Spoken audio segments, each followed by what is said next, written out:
Let's look at a confidence interval question focusing on how to decide what method to use and how to use Geogebra to interpret the results. Some internet providing companies get a bad reputation for bad connections. In a random sample of 150 customers of a particular high-speed internet provider, 63 said their service had been interrupted one or more times in the past month. Let's estimate the proportion of all customers whose service was interrupted one or more times in the past month using a 95% confidence level. So, to start this question, we should start it the same way you start any statistic question. You should start by asking yourself what kind of data are we looking at, quantitative or categorical, and what are we being asked to do? In this case, what are we being asked to estimate? To help us decide what sort of data this is, what sort of variable we're looking at, I find it helpful to ask to identify what the individuals and the variable of interest are in the sample. So, let's look at this. We've got a random sample of 150 customers of a particular high-speed internet provider. So here, the individuals that we are studying are customers, the customers of this service provider. And what we are measuring from them is not the number. In total, 63 said their service had been interrupted, but that 63 is not a measurement from an individual customer. That's a measurement about all of the customers. From an individual customer, we measured like whether or not their service had been interrupted one or more times in the past month. So we have measured like whether or not specifically their service had been interrupted one or more times in the past month. And this thing here, this is not a number. This is a category. They fall into two categories, interrupted or not interrupted in the past month. So this means that we've got categorical data. And this is important to identify because this is going to tell us what technique we should be using then. This is categorical data. And it helps also just to put things in perspective. Like, we want to be clear what we are being asked to estimate here is the proportion of all customers whose service was interrupted one or more times in the past month. So, in particular, what I want to focus on is that we are being asked to estimate both a proportion specifically, and it's good to notice that this is a population. We're interested in all customers whose service was interrupted, not just the 150 of the sample, but all of them. It's good to keep that in mind as we think about the interpretation. So let's move on to the calculation. We're going to open up GeoGebra in a moment, but our first thing to note is that this all leads us to asking the question, what method of estimation should I be using? And the fact that I have categorical data is what really controls what we decide to do. So let's open up GeoGebra, go to geogebra.org/calculator, select probability, and now we're going to move to the statistics tab.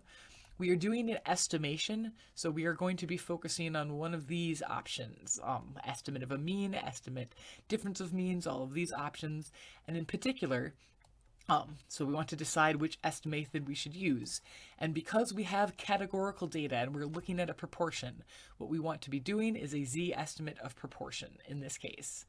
And now it is time to just sort of identify what we've got. So we need to identify our number of successes, our sample size, and the confidence level. The number of successes is the number of it's the number of individuals that fall in our category of interest. Its symbol is often X. So in this case, the number of successes is the 63 who said their service had been interrupted one or more times in the past month. That is where I get my number of successes, so I'm going to type that in there. We can also identify that we're specifically told we have a random sample of 150 customers. So our random sample, its symbol is usually N, is going to be 150.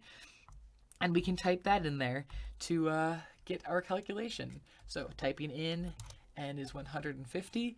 This then tells us what our interval is going to be.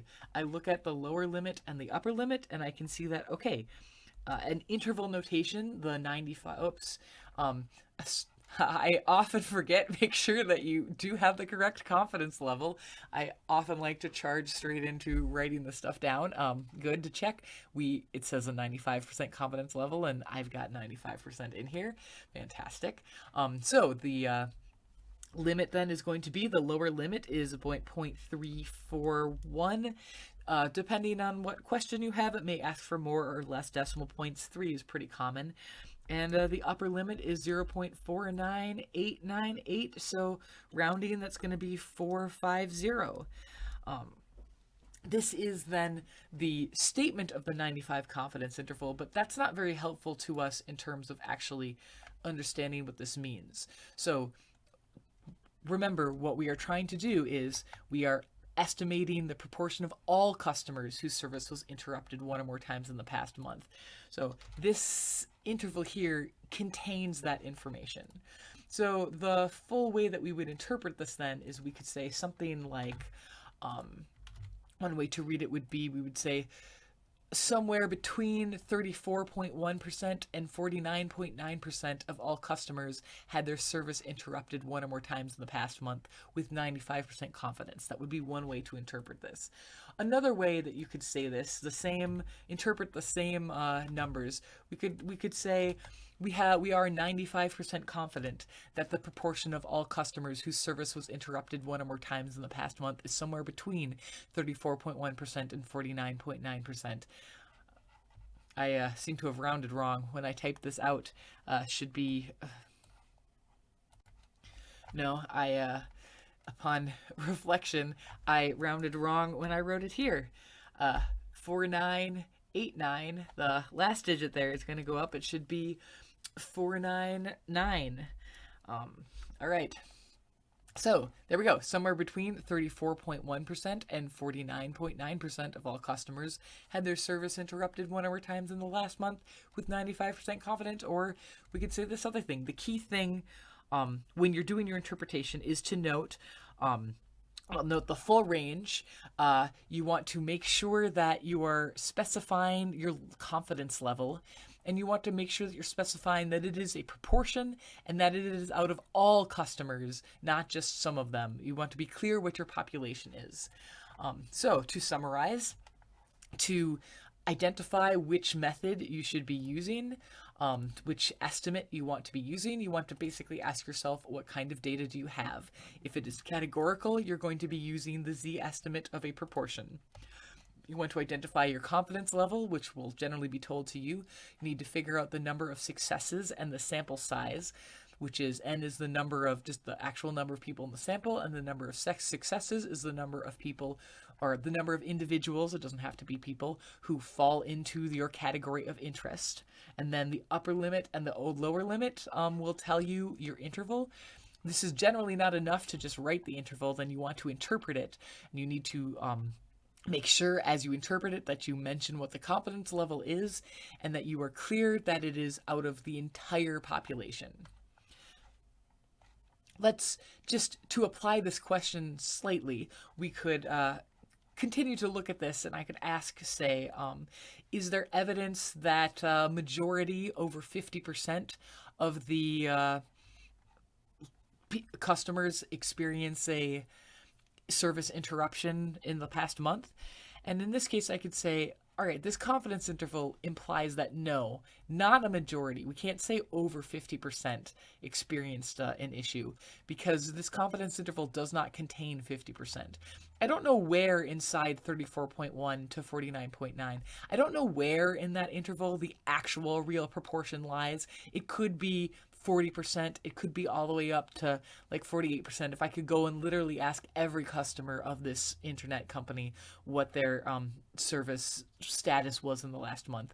We don't know exactly where that proportion is, but I know whatever it is, it's probably between this interval with 95% confidence.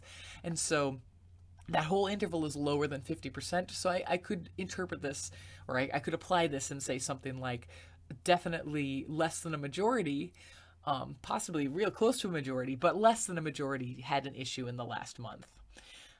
That said, we also note that more than a quarter had an issue in the last month, so they should maybe still be looking at their internet proviso.